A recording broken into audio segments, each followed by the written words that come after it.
The Ghanaian village sits silent, nestled against the edge of a dark, looming forest. Distant drum beats pulse through the night, a haunting rhythm echoing through the trees.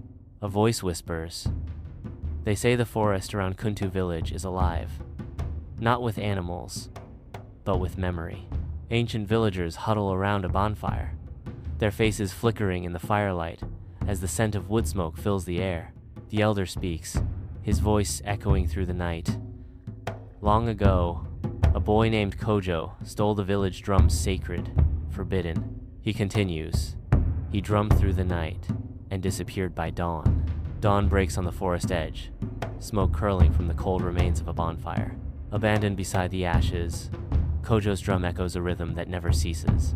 The elders say the forest took his soul, and ever since, the drum has never stopped. Amma awakens abruptly in her hut, her small body trembling with cold sweat. Distant drumming shatters the night's stillness.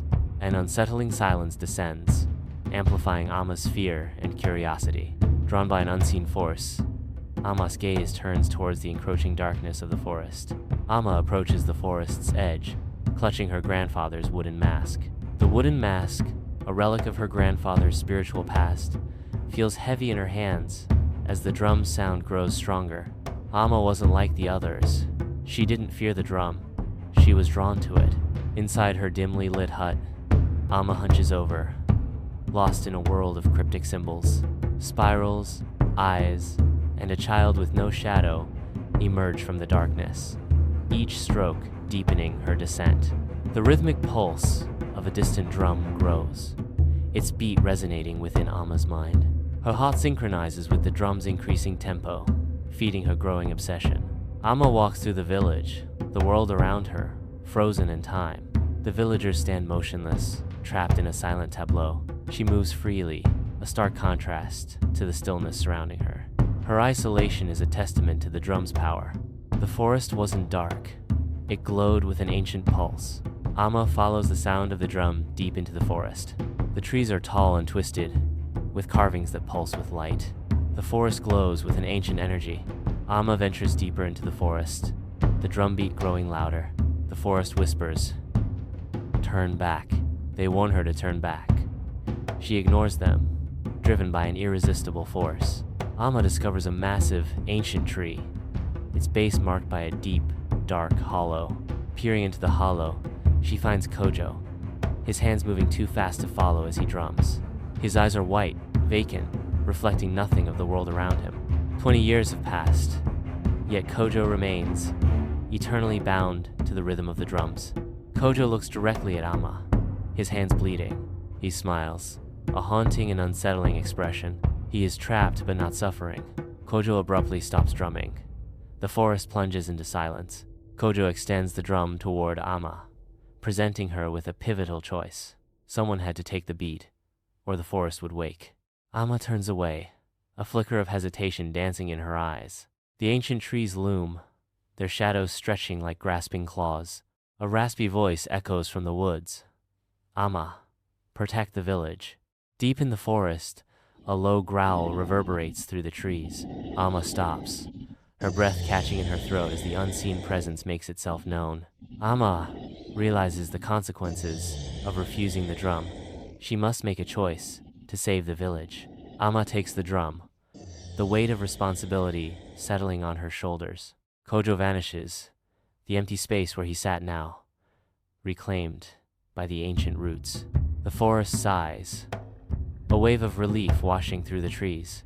Years pass, and in the quiet village, a young girl sleeps peacefully, unaware of the ancient rhythms about to awaken. The distant echo of a drumbeat stirs her from slumber, an ominous sign that the past is not yet buried. The cycle of fate resumes its relentless course, hinting that some curses linger beyond the reach of time. The distant drumbeat echoes through the ancient forest, growing louder with each strike. The rhythm abruptly stops, and an expectant hush falls, hanging heavy in the air. The forest waits, holding its breath, eternally patient for a soul to answer its call. The curse lingers unbroken, a chain destined to bind until someone dares to defy its grip. An ancient tree stands in the forest, its bark inscribed with symbols that mirror Amma's sketches. The carvings pulse with a faint rhythmic light, revealing the forest's enduring power. In a flashback, a young Amma listens intently as her grandfather speaks. The grandfather speaks, his voice filled with the wisdom of the forest. The beat is a call. It chooses. Amma watches, frozen in horror, as the villagers dance with wild abandon. Their movements are jerky and uncontrolled, faces twisted in grotesque displays of forced happiness and visible suffering. The hypnotic rhythm of the drum dictates their every move, binding them in a terrifying trance. In a dream, Amma is caught in a circle of shadowy figures, their eyes burning with eerie light. They beckon Amma forward, their whispers promising forbidden knowledge and irresistible power. The dream entices Amma, urging her to embrace the drum's curse. Amma stumbles upon a forgotten forest clearing. The ground is covered with ancient artifacts and relics. The clearing pulses with the forest's forgotten power, intensifying Amma's obsession. Amma reaches for the drum. Suddenly, Kojo's eyes transform, shifting from white to a deep, piercing red. Beware, Amma. Darkness lies within this drum. Are you certain you're ready to face it? The villagers emerge, blinking, as sunlight bathes the village once more. The ice dissolves, leaving behind damp earth and an echoing chill. A distant, knowing look fills their eyes, their movements betraying an unsettling grace. A strange, unsettling connection binds them to the forest. The drum sits alone, its surface mirroring the encroaching darkness. A solitary drumbeat reverberates, a haunting echo in the profound silence. The echoes fade, leaving behind only a sense of impending dread.